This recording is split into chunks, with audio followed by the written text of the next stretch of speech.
Dhacdadii dhacday 1 Abriil ee ka dhacday Somaliland gaar ahaan caasimadda amba magaalo madaxda Hargeysa waxay ahayd dhacdo aan la ilaabi karin malaayiin qofna qalbiyadooda kaga tagtay raad.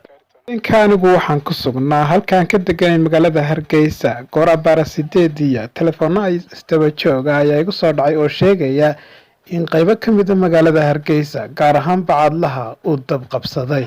Kadib markii aan dibadda u baxay waxaan arkay oog cas oo run ahaantii argagax kugu reebaysa markaad aragto. Kadib socod ayaan bilaabay ku aadan dhanka iyo suuqa weyn ee magaalada Hargeysa si aan u soo indho-indheeyo xaaladda ka taagan halkaasi la tilmaamay. Kadib 2 kiiloomitir markii aan socday waxaan arkay leydhka oo la gooyay iyo magaalada oo madow afarteeda daamoodna uu ka dhawaaqayo dabdamiska.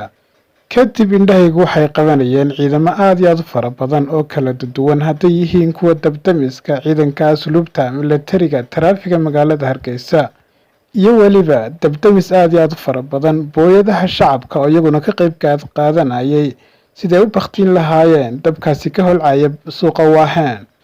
Kadib waxaan indhahayga ku arkay dabka oo si lama filaana u fidaya oo biyaha lagu shubayana aan u aaba yeelaynin.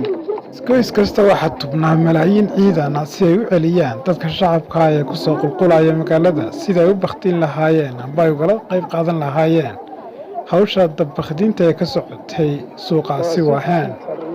Waxa kale oo aan arkayay dad fara badan oo aad iyo aad tiiraanya uga muuqato oo isugu jira dadkii hantiilayaasha ahaa iyo dadkii shacabka ahaa iyaguna meeshaasi joogay.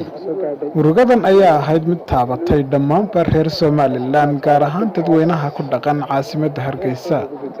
Waxa aan ku gaadhay 2:15 habeenimo. Muuqaalkan hadda idiin muuqda waa subaxnimadkii ay habeennimadkeedii gubatay magaaladu.